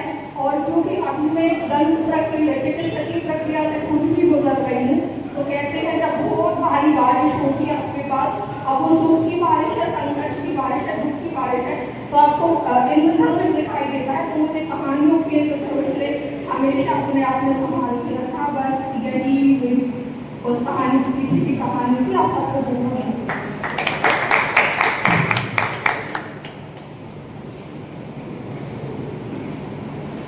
धन्यवाद। अब मैं मंच की ओर बढ़ रहा हूँ और आज के मुख्यमंत्री महोदय आदरणीय जैन साहब से अनुरोध करता हूँ कि आशीष वचन उसको करें। क्योंकि आप आखिरी तक बोलने के लिए खड़ा होना पसंद है। सबको मेरा आग्रह, इस तरह की संगोष्ठी में आने का मुझे 40-45 साल बाद मौका मिला। जब पढ़ाई कर रहा था तब इस तरह की संगोष्ठियों पहुँचने का अवसर मिलता था, और आकस्मिक रूप से चीज़ें बदल गई। नौकरी केवल नौकरी रहेगी, अब बिना नौकरी के हूँ मौका मिला है। इस तरह के प्रसंग होते रहे, कहानी पर केंद्रित हो या कविता पर, शैक्षणिकाओं पर या और भी विचारोत्तेजक निबंधों पर, तो वैचारिक रूप से संबंध होता है। क्योंकि घर में बैठ के कहानी, आप एक कहानी पढ़ पाओगे, कभी मौका मिला कभी नहीं मिला, लेकिन यहाँ पे आप बहुत सारी। और दूसरी चीज ये कि ये जो प्रोसेस है, प्रक्रिया है, लेखन या विचार की, ये हमें पता चलती है हर व्यक्ति का अपना एक प्रोसेस है, प्रक्रिया है सोचने की, लिखने की और उसको पढ़ने तक परिणति पहुँचाने। वो हम अगर उसको एनालाइज करें, सब अलग अलग अलग जो बहुत अनुभवी लोग हैं, अनुभवी लेखक कवि, उनकी परिपक्वता अलग समझ में आती है, जो प्रयासरत हैं उनका अलग प्रयास समझ में आता है। लेकिन इसका ये मतलब नहीं भी जो बहुत अनुभवी हैं, वो जो प्रोसेस में है, प्रक्रिया में है, उनसे ज़्यादा अच्छी है। क्योंकि जो प्रक्रिया में है, वास्तव में लिखने के लिए तो वो जी जान से जुड़े हुए हैं, जो अपने परिपक्व हो चुके हैं लिखते लिखते लिखते, उनको शायद उतना परिश्रम नहीं करना पड़ रहा है जो नए लोगों को या जो प्रोसेस में समझ करना पड़ता है। ये मेरे खुद के इसका मेरा सोच है, ये जरूरी नहीं है कि सही बता रहा हूँ मैं गलत बता रहा हूँ, लेकिन ऐसा है। एक चीज और होती है, मेरा व्यक्तिगत अनुभव है, मुझे बहुत ज़्यादा नहीं बोलना चाहिए आप विद्वान लोगों के सामने। लेखन एक बड़ा जटिल और कठिन है, नहीं है सर। जैसे मैंने बहुत कोशिश की शुरू में, उसको लिखूं में थोड़ा आधा पेज लेगा, फिर काट पीट दिया, 2-3 दिन बाद फिर लेगा, पेज फाड़ के देख दिया। और 1 महीने बाद पता चला मैंने कुछ नहीं ये। और ऐसी पीड़ा होती है, मुझे नहीं पता अच्छी लिखने वाले लोग हैं उन्हें ऐसा नहीं होता होगा, क्योंकि मेरा मुझे रास्ता नहीं पड़ा, लेकिन लिखने में बहुत कष्ट है। उस पूरी प्रोसेस को हमें एक बार जीना पड़ता है। तो नकली तो लिखना नहीं है, वैसे काल्पनिक स्थिति थोड़ी लिखना है। तो आपने होगा है, लिखा है, जिया है, उसको लिखना है। उसको लिखना एक बड़ा कठिन सा काम है।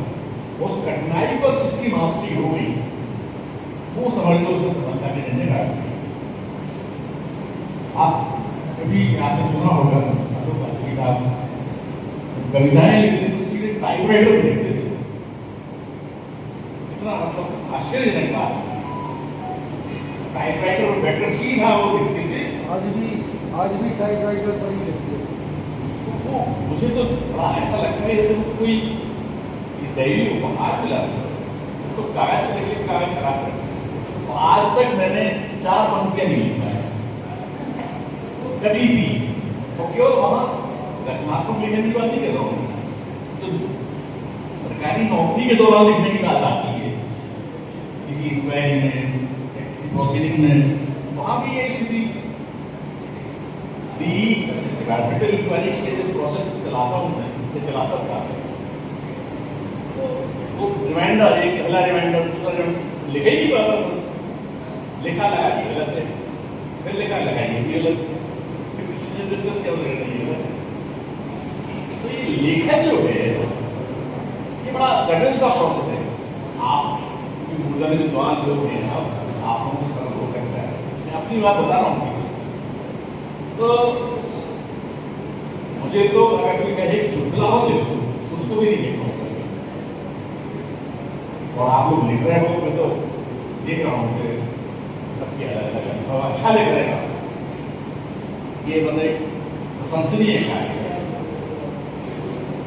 और अंत में मैं मेरी शुभकामनाएं आप सबके लिए, आप लिखें और खूब लिखें, खूब जी भर के लिखें, और ऐसा लिखें दूर दूर तक सुनाई दे। मैं अपेक्षा करता हूँ कि मुझे आगामी कार्यक्रमों में बुलाते रहने का मौका मिले सुनने का।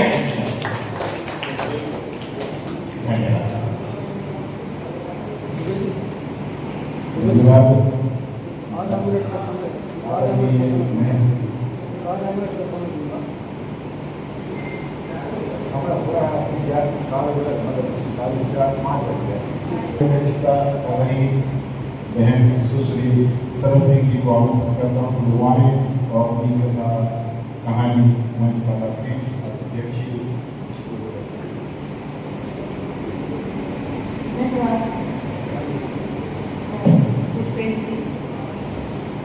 सर्वप्रथम तो मैं प्रदेश हिंदी साहित्य सम्मेलन और भाई कैलाश कुबेर जी को बहुत बहुत धन्यवाद कहना चाहूँगी।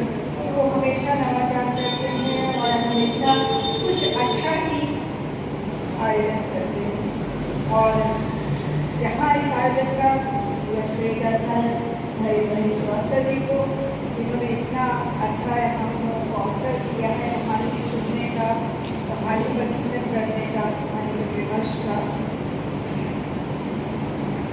यहाँ जो स्थानीय पदाधिकारी हैं प्रदेश की साहित्य सम्मेलन के भाई आशीष जोशी जी और पुष्पेंद्र दुबे, कुमार सागर जी, ये बहुत ऊर्जावान युवा है दोनों, और हमेशा बहुत अच्छी तरह से सारे कार्य संपन्न करते हैं।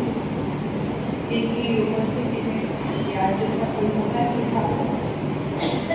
मंचा से परमादरणीय जैन साहब, उनका वार्ता करके आपने सुना, बहुत ही सार करके और अपना अनुभव हमने साझा किया। ये बहुत अच्छी बात है, बहुत बड़ी बात है कि बहुत ही सादगी से उन्होंने अपनी बात रखी। नहीं तो अक्सर होता है लोग स्वयं को कमेंट करते हैं, लेकिन स्पष्ट रूप से अपनी बात रखी। बहन श्रीवास्तव जी को हमारे इस कार्यक्रम के संयोजक है ही, उसको धन्यवाद देना पड़ता है कि इतना अच्छा संयोजन किया हुआ है। और मेरे सामने सभी आप सब विद्युत जन हैं, और मैं गाँव में तो वाकई में समय ज़्यादा होगा। उससे बेहतर मैं समझती हूँ कि मैं कहानी में बात करूँ जो अभी पढ़ी गई, उस पर चर्चा करना ज़्यादा उचित रहेगा। तो मैं एक एक कहानी पर बहुत संक्षिप्त बात करूँगी। सबसे पहले सुश्री मोनिका अवस्थी जी की कहानी हमें क्या मिलेगा। एक बहुत ही संवेदनशील कहानी थी और एक जो गरीब तबके की महिला है, जो नौकरानी है और कुछ करना चाहती है अपने जीवन में, आगे बढ़ना चाहती है, अपने परिवार का सहारा बनना चाहती है, उसके सामने किस तरह से बाधाएं आती है, कि समाज एक स्त्री को किस तरह से बाधाएं पहुंचाता है, उसका बड़ा सुंदर चित्रण किया मोनिका जी ने। दूसरी कहानी थी नमिता पुष्पेले जी की ममता की चीख, जो बारिश के दिनों में पारिवारिक स्थिति होती है, ऐसे निर्धन परिवारों में जहाँ छत टपकती है या जहाँ बाढ़ का पानी प्रवेश कर जाता है या नदी नालों का, शहर के नालों का पानी प्रवेश कर जाता है, किस तरह से पूछना पड़ता है अपनी गृहस्थी को बचाने के लिए, उसका बड़ा माध्यम विवरण इस कहानी में था। और एक और कहानी उन्होंने पढ़ी, काश वो ऐसा ना होता। बहुत ही अच्छी कहानी है ये। इसको सुनते हुए कई अन्य कहानियाँ भी, कथाएं भी अचानक याद आने लगे कि रिश्ते किस तरह से कलंकित हो जाते हैं अगर उनका सही पालन ना किया जाए, भावनाओं का किस तरह से हनन होता है और इन सब को बोलना पड़ता है इसके पक्ष। तो ये बहुत ही मार्मिक मुद्दा था जिसे अपनी कहानी के जरिए नमिता जी ने बड़ी खूबसूरती से उठाया, बड़ी शिद्दत से उठाया। और तीसरी कहानी उनकी पर्यावरण पर थी, जो कि इस समय के लिए बहुत जरूरी है। पर्यावरण चिंतन करना हमारे लिए जरूरी है और उसको अपनी कहानी में बहुत ही अच्छे ढंग से उन्होंने प्रस्तुत किया। निरंजन जी की कहानी, निरंजन जैन जी की अंतिम कॉल, जैसे कि मैंने अपनी नमिता की कहानी में भी कहा, वही स्थिति इस कहानी में भी थी कि कई कथानक अचानक याद आने लगे, जैसे मोनिका की दस्तक दी। तो इसी तरह से जब ये कहानी मैं सुन रही थी तो मुझे बहुत सारे दृश्य भी जीवन में जो देखने को मिले हैं, पास पड़ोस में जो देखने को मिले हैं। एक बहुत वृद्ध विवश की सार्थक कहानी मैं कहूँगी, बहुत अच्छी कहानी लगी मुझे। शिपू पगलेट, ये नवनीत नगर जी की कहानी थी। नवनीत नगर जी यहाँ उपस्थित नहीं है, किंतु महेश भाई जी ने इतनी खूबसूरती से उस कहानी को पढ़ा कि ऐसा लगा कि जैसे रीत कहानी उन्हीं के द्वारा लिखी गई। तो ये एक बड़ी अच्छी प्रस्तुति थी और उस पर भी चिंतन मनन किया जाना चाहिए कि किस तरह से एक समाज में व्यक्ति उपेक्षित सा रहता है और वो सबका ध्यान चाहता है, लेकिन लोग ध्यान नहीं देते बल्कि उसको पगलेट करेंगे और उसकी उपेक्षा ही करते रहते हैं। तो इस तरह की संवेदनहीनता समाज में नहीं होनी चाहिए। इसके बाद एक बोनस कहानी सुनने को मिली और वो थी संतोष श्रीवास्तव जी की कहानी। मैं उनको बोनस कथाकार कहूँगी और ये अच्छी बात है, बोनस मिलना बहुत अच्छा लगता है। तो वृद्ध विवश की अच्छी कहानी उन्होंने भी पढ़ी और यहाँ पे प्रस्तुत की। जिस कहानी को मैं छोड़ रही हूँ और मैंने अभी पहले जिक्र नहीं किया, वो कथाकार हैं आर.के. तिवारी जी। बहुत पहुँचते जा रहे हैं कथा लेखन के क्षेत्र में। 2-3 संग्रह प्रकाशित हो चुके हैं और जैसे कि उन्होंने बताया कि 2 संग्रह उनके और आने वाले हैं। और उन्होंने जिस तरह से अपनी कहानी को प्रस्तुत किया, एक अलग ही माहौल में ले जाके कि एक राजा और रानी के बात करते हुए उन्होंने मानवीय प्रवृत्ति को इंगित किया, मानवीय प्रवृत्ति को रेखांकित किया कि जो मूल प्रवृत्ति होती है मनुष्य की, वो कहीं ना कहीं प्रकट होती है, वो कभी समाप्त नहीं होती है। जैसे कहते हैं ना, लगा सियार, अगर और सियार बोलने लगे तो वो भी हुआ यही स्थिति उस रानी की, भले और सियार नहीं थे वहाँ पर या और इस तरह की प्रवृत्ति के लोग नहीं थे, लेकिन एकांत में वो अपनी प्रवृत्ति को जीती थी। तो ये बहुत ही अलग हट के कथानक था, बहुत अच्छा कथानक था। मैं बधाई देती हूँ आने वाले जी को, बहुत सुंदर उन्होंने कहानी यहाँ पे प्रस्तुत की। जो मैंने महसूस किया कि जितनी भी कहानियाँ प्रस्तुत की गई उसमें स्त्री विमर्श का एक बाधा है। मूल में स्त्री विमर्श की बहुलता थी और स्वाभाविक भी है, क्योंकि समाज में स्त्रियों के प्रति जो दृष्टिकोण है अभी बदला नहीं।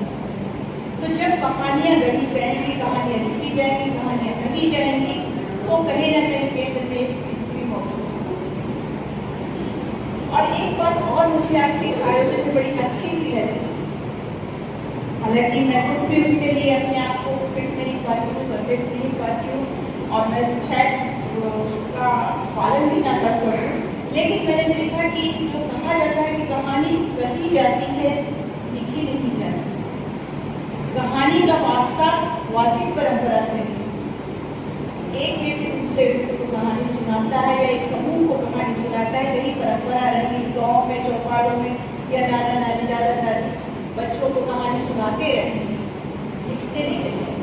लेखन की परंपरा बाद में आई कहानी के लिखने की, कि जब स्मृतियों में स्थायी बनाने के लिए उसको या मूल रूप से बचाए रखने के लिए लेखन आवश्यक लगा। क्योंकि होता क्या है कि जब कहानी एक ने सुनाई, दूसरे ने सुनी, उसने तीसरे को अपने ढंग से सुनाई, चौथे ने अपने ढंग से, तो वो एक लोक कथा का रूप ले लेती है जिसमें मूल कथानक बदलता चला जाता है। तो जब ऐसा महसूस किया गया कि मूल कथानक जैसा है वैसा ही होना चाहिए, निश्चित रूप से तभी लेखन की परंपरा शुरू हुई होगी कहानी की, कि उसको लिपिबद्ध कर लिया जाए ताकि कहानी का मूल स्वरूप रहे। लेकिन कहानी का वाचन वाचिक परंपरा का प्रतिनिधित्व करता है, उसको उसी ढंग से पढ़ा जाए या सुनाया जाए या कहा जाए तो अधिक प्रभावी होता है। निश्चित रूप से पढ़ते हुए भी, कागज के पन्नों पर लिखी हुई कहानी पढ़ते हुए भी वो भाव लाया जा सकता है, जैसे कि यहाँ भी सभी कहानीकारों ने प्रस्तुत किया। और जैसे मोनिका अवस्थी और आरती तिवारी जी ने बिना पढ़े कहानी सुनाई, तो वो भी बहुत अच्छा लगा। और उसी चीज़ के लिए मैं कह रही हूँ कि शायद मैं ऐसे तरह से नहीं सुना पाऊँगी, मैं भूल जाऊँगी बीच में। हो सकता है कि बीच में कान दे रखा है उसका गायब हो जाए अगर मैं सुनाने बैठूँ तो, या कि वो शब्द बदल जाए, वो संवाद बदल जाए, तो ये स्थिति हो जाती है। लेकिन बहुत ही एक विशेष बात है कि यहाँ पर कहानी सुनाई गई, तो मुझे ये भी बात बहुत अच्छी लगी। चूँकि सागर के कथाकार की बात है तो मैं कुछ पूर्ववर्ती कथाकारों का स्मरण अवश्य करना चाहूँगी। सागर समृद्ध रहा है कथा लेखन के क्षेत्र में भी, जितना कविता के क्षेत्र में समृद्ध रहा उतना ही कथा लेखन के क्षेत्र में भी समृद्ध रहा है।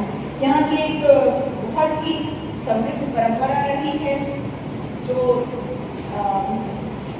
आप सभी जानते हैं।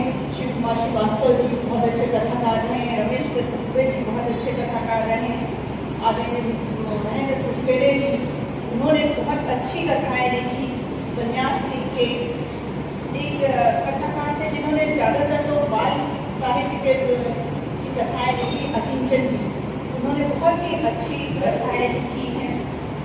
ज्वलंत जोशी जी ने वैसे तो पद्य ज़्यादा लिखा, लेकिन गद्य में भी उनकी अच्छी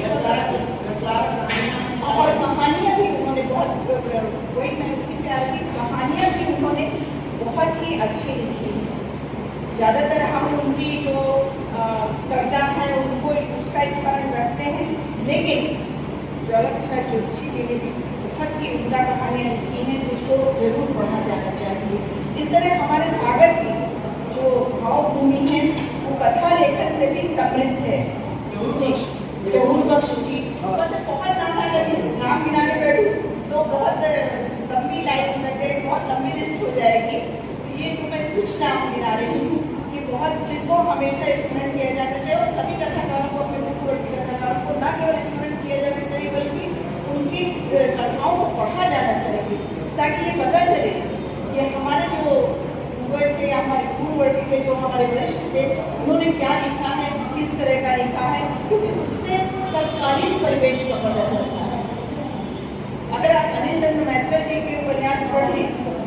हमें पता चलेगा कि उस समय क्या स्थिति थी। उन्होंने तो पूरे सागर का माहौल ही उसमें उतार दिया है। ऐसा लगता है कि जैसे उस समय का दृश्य देख रहे हो, कोई फिल्म देख रहे हो। तो ये वो उस समय के परिवेश, तत्कालीन परिवेश को अगर जानना है तो पूर्ववर्ती कथाकारों को भी पढ़ना जरूरी है।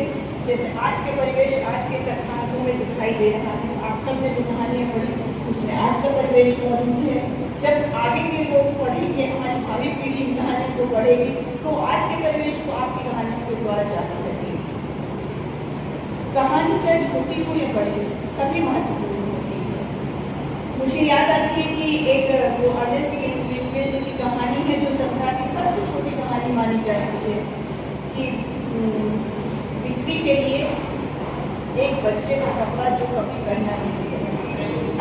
बस इतनी सी कहानी, लेकिन ये पूरी युद्ध कथा कह जाती है। चंद शब्दों में पूरी युद्ध कथा कह जाती है कि एक बच्चे का कपड़ा जो कभी पहना नहीं गया वो बिक्री के लिए। तो ये इस तरह से छोटे से छोटी कहानी कम से कम शब्दों में भी बहुत कुछ कह जाती है। और कई कथानक बृहद आकार मानते हैं। जहाँ तक मेरा व्यक्तिगत रूप से मानना है कि जो कथानक है वो लेखक या रचनाकार को स्वयं चुनते हैं। ये मेरा अपना अनुभव है। हो सकता है आप लोगों का विचार कुछ अलग हो, लेकिन जब मैं शिखंडी उपन्यास मैंने लिखना शुरू किया तो मैंने खुद को एक बार थोड़ा खंगाला, सोचा कि अचानक मुझे क्यों सूझा कि मैं शिखंडी पर उपन्यास लिखूं। सिर्फ मैंने इतना किया था कि सामयिक प्रकाशन की जो पत्रिका थी उसके लिए विशेषांक का संपादन किया था जो थर्ड जेंडर विमर्श पर था। बाद में वो पुस्तक के रूप में प्रकाशित हुआ थर्ड जेंडर विमर्श के ही नाम से। लेकिन उस दौरान एक दो लेख आए जो शिखंडी पे थी जिसमें उसको थर्ड जेंडर घोषित किया गया था, लेकिन मुझको कहीं कुछ खटक रहा था। और बस उसके बाद मैंने महाभारत पढ़ी, उससे संबंधित जो ग्रंथ हैं उनको पढ़ा। और तब मुझे ये पता चला कि शिखंडी तो कभी थर्ड जेंडर था ही नहीं। ये कोई मिथक है ना जो चला रहा है परंपरागत रूप से। तो इस मिथक को तोड़ना जरूरी समझे लगा। और उसी पर तक मैंने उपन्यास लिखा कि वो तो स्त्री के रूप में पैदा हुआ और ऑपरेशन सर्जरी के द्वारा पुरुष बना। और जेंडर तो कभी रहा नहीं। आज के ज्ञान के अगर दृष्टि डालें तो ये बात बिल्कुल सटीक बैठती है। लेकिन इसके बाद मुझे लगा कि शायद शिखंडी ने मुझे चुना कि मैं उस पर लिखूं, उसके जीवन को सामने लाऊं, उसकी पीड़ा को जो अम्बा के रूप में थी मूल, उसकी आत्मा, उसकी पीड़ा को मैं सामने लाऊं। और मुझे प्रसन्नता है कि मेरा ये उपन्यास कन्नड़ में भी अनुवाद हो चुका है उसका। कन्नड़ की पत्रिका है सुधा, उसमें लगातार ये धारावाहिक के रूप में भी प्रकाशित किया जा रहा है इस समय। तो मतलब जो दक्षिण भारत के पाठक हैं उन्होंने भी कथानक को स्वीकार किया और उस मिथक को तोड़ने को स्वीकार किया। ये बात मुझे बहुत अच्छी लगी। और तब मुझे लगा कि शायद उस कथानक ने मुझे चुना था कि मैं उसको लिखूं। तो ये होता है कई बार जब हम सोचते हैं कि हम कोई कथानक चुन रहे हैं, होता ये है कि वो हमें चुन रहा है। वही आकार निर्धारित करता है कहानी का कि बड़ी होनी है या छोटी होनी है, उपन्यास बनना है या लघु कथा बनना है। ये हम पहले से सोच के नहीं बैठते, और जो पहले से सोच के बैठता है वो शायद लिख नहीं पाता है। ये हमेशा मतलब आप खुद भी अनुभव कर सकते हैं कि कई बार सोचते चलो दिवाली आ रही, दिवाली पे कहानी लिखी जाए, पता चलता है दिवाली निकल गई और कहानी बन गई। क्योंकि ऐसा सोच के लिखना बहुत कठिन होता है। और अचानक जो थॉट आते हैं, जो अचानक विचार आते हैं, वो बहुत अच्छी रचना करवा देते हैं। तो यहाँ पे जितने भी कभी कहानी पढ़ी गई तो लगता है कि उन सारे कथानकों ने आपको चुना था और आपने उनके साथ न्याय किया। बहुत अच्छी कहानियाँ लिखी। मैं अभी समय नहीं दूँगी, समय ज़्यादा हो रहा है। मैं आप सबको पुनः धन्यवाद देती हूँ कि जो विशेष रूप से कहानीकार नहीं है और इतने रुचि से कहानी सुनते रहे, तो वो सबसे अधिक धन्यवाद के पात्र हैं। और ये एक अच्छा सुखद जिसको शुरुआत में कहूँगी कि इस तरह के आयोजन हो रहे हैं। देखो गद्य लेखन जैसे कि शुरू में बात हुई कि गद्य लेखन छूट जाती है, कविता पर केंद्रित जो कार्यक्रम होते समाप्त हो जाते हैं, कहानी को तो कोई पुरस्कार नहीं है सुनने सुनाने के मामले में। तो ये बहुत अच्छी शुरुआत हुई है, मैं पुनः धन्यवाद देती हूँ।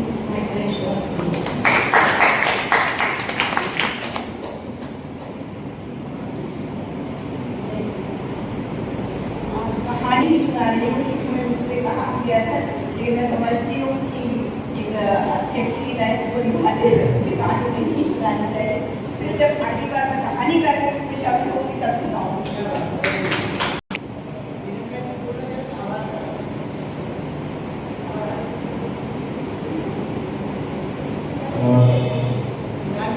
मैं आशीष भाई को आमंत्रित करता हूँ यहाँ पे आए मंच के पास में, और आशीष भाई मंच के पास आए और आज के कार्यक्रम का जो आयोजन किया है आदरणीय महेश दास श्रीवास्तव जी का पुष्पमाला पहनाकर स्वागत करें।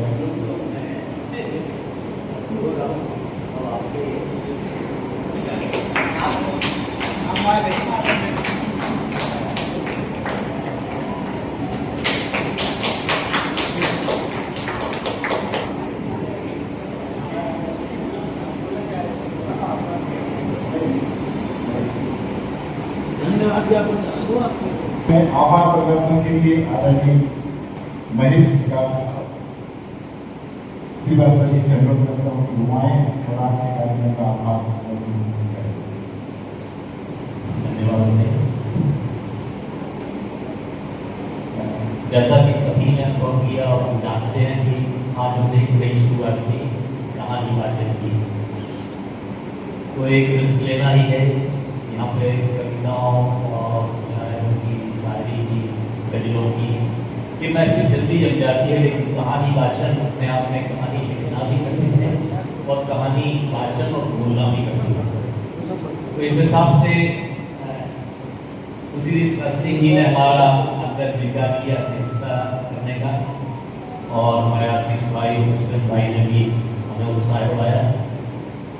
आपका नम्रता जी और रंजना जी से भी हमने बात की, मोनिका जी ने हमें सहज सामर्थ्य दी। आप सबके सहयोग से ये कार्यक्रम संपन्न हो पाया है, और खासतौर से जो लोग कहानी सुन रहे हैं उन श्रोतागणों का भी मैं बहुत आभारी हूँ, क्योंकि इसमें बहुत ही मन लगा के सुनना पड़ता है और समय देना पड़ता है। तो आप सबका भी मैं बहुत आभारी हूँ। हमारे जैन साहब का उन्होंने मुख्य अतिथि बनना स्वीकार किया, सुश्री सिंह जी का आभारी हूँ। सुपेंद्र भाई और आशीष भाई हमारे अपने हैं, तो फिर भी आभार तो है ही। और आगे तिवारी जी, रंजना जी, नम्रता जी, भाई वीरेंद्र खान जी और विद्यार्थी जी हमारे बड़े भाई हैं, कमल जी और पैट्रिस जी, अनिल जी, हमारे साथी संतोष टंडन जी, डॉक्टर महेंद्र खरे जी, संजय जैन जी, छोटे भाई वेद विकास जी, डॉक्टर जुगल किशोर जी, और हमारे कैमरे के पीछे काम करने वाले भाई और सुशील जी, यहाँ का मैनेजमेंट में सबका आभार व्यक्त करता हूँ। और जो हमारे इसमें शामिल रहे, किसी कारण से चले गए, उन सबका मैं आभार व्यक्त करता हूँ। आप लोगों ने हमारे कार्यक्रम में शोभा बढ़ाई, सहयोग किया, आप सबका बहुत बहुत आभार।